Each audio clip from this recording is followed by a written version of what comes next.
इस वीडियो में हम एक ऐसी सच्ची कहानी जानेंगे जिसमें एक आम इंसान धीरे धीरे हालात की वजह से इतना ताकतवर बन जाता है कि पूरा सिस्टम भी उसे रोक नहीं पाता। हम समझेंगे कि कराची के लियारी जैसे इलाके में कैसे अपराध, राजनीति और सत्ता एक दूसरे से जुड़ जाते हैं और कैसे एक लड़का जो कभी चुनाव हार गया था पूरे इलाके का सबसे खतरनाक नाम बन जाता है। ये कहानी सिर्फ एक गैंगस्टर की नहीं है बल्कि उस सिस्टम की भी है जिसने उसे बनने दिया। इसलिए इस वीडियो को अंत तक जरूर देखिए क्योंकि हर हिस्सा आपको एक नया नजरिया देगा। कराची, पाकिस्तान का सबसे बड़ा शहर, जहां एक तरफ ऊंची इमारतें और चमकती सड़कें हैं, वहीं दूसरी तरफ ऐसे इलाके भी हैं जहां कानून की पकड़ बेहद कमजोर है। इन्हीं इलाकों में से एक है लियारी। दशकों तक इसे नो गो एरिया कहा जाता था, जहां पुलिस भी जाने से डरती थी। गरीबी, बेरोजगारी और अपराध ने मिलकर यहां एक अलग ही दुनिया बना दी थी। 1980 और 90 के दशक में यहां ड्रग्स, हथियार और गैंग वॉर आम बात बन चुके थे। इसी माहौल में एक बच्चा बड़ा हो रहा था, उज़ैर अली, एक साधारण ट्रांसपोर्टर का बेटा जिसका बचपन बाकी बच्चों की तरह ही था। उसके पिता फैज़ मोहम्मद, जिन्हें लोग मामा भैजू कहते थे, मेहनत से अपना काम चलाते थे। उज़ैर का बचपन अपराध से दूर था। वो पढ़ाई करता था, खेलता था और उसके सपने भी आम थे। वो राजनीति में जाना चाहता था, अपने इलाके के लिए कुछ करना चाहता था। साल 2001 में उसने स्थानीय चुनाव भी लड़ा, लेकिन बिना किसी बड़े राजनीतिक समर्थन के वो हार गया। उस समय तक उसकी जिंदगी बिल्कुल सामान्य थी। अगर सब कुछ वैसे ही चलता रहता तो शायद वो एक आम इंसान की तरह अपनी जिंदगी जीता। लेकिन साल 2003 में एक ऐसी घटना हुई जिसने सब कुछ बदल दिया। जनवरी 2003 की एक दोपहर, उसके पिता अपने ऑफिस के बाहर बैठे थे। तभी कुछ हथियारबंद लोग आए और उन्हें जबरदस्ती उठाकर ले गए। ये सब उज़ैर की आंखों के सामने हुआ, लेकिन वो कुछ नहीं कर सका। कुछ दिनों बाद उसके पिता की लाश मिली, गोलियों से छलनी और बुरी तरह यातनाएं दी गई थीं। उस दिन एक बेटा टूट गया और उसी दिन एक नया इंसान पैदा हुआ जिसके अंदर सिर्फ एक चीज बची थी, बदला।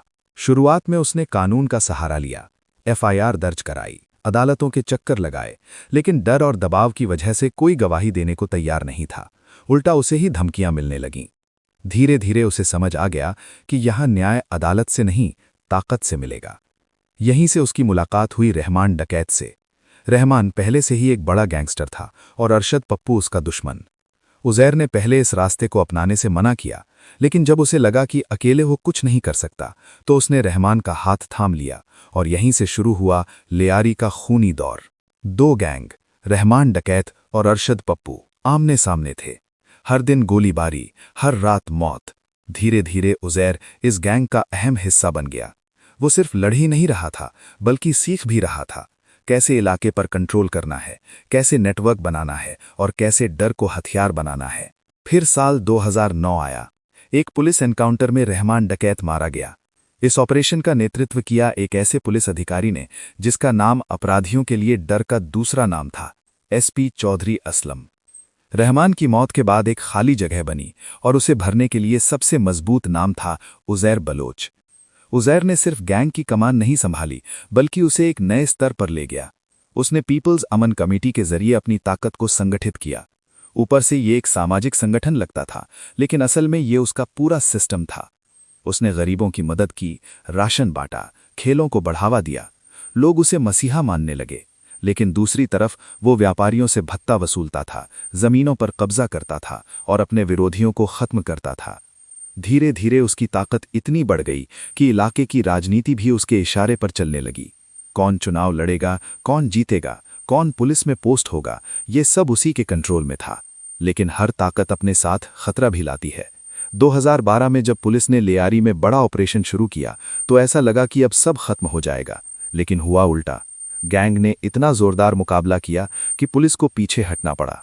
ये सिर्फ जीत नहीं थी, ये एक संदेश था कि उज़ैर को हराना आसान नहीं है।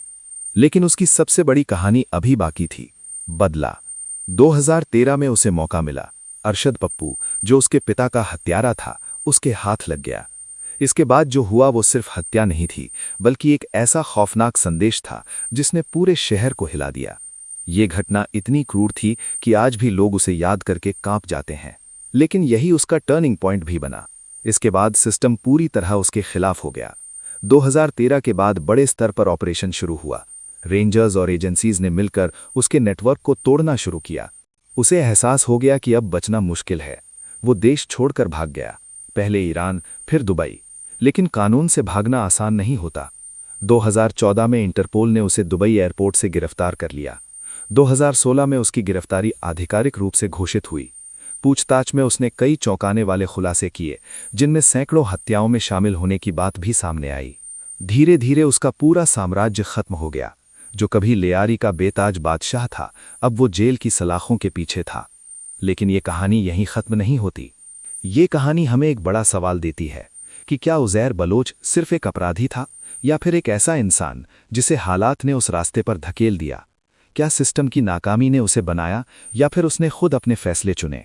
लेयारी आज पहले से शांत है, बच्चे फिर से खेल रहे हैं, लेकिन वहां की दीवारों पर पड़े निशान और उन परिवारों का दर्द आज भी इस कहानी को जिंदा रखता है।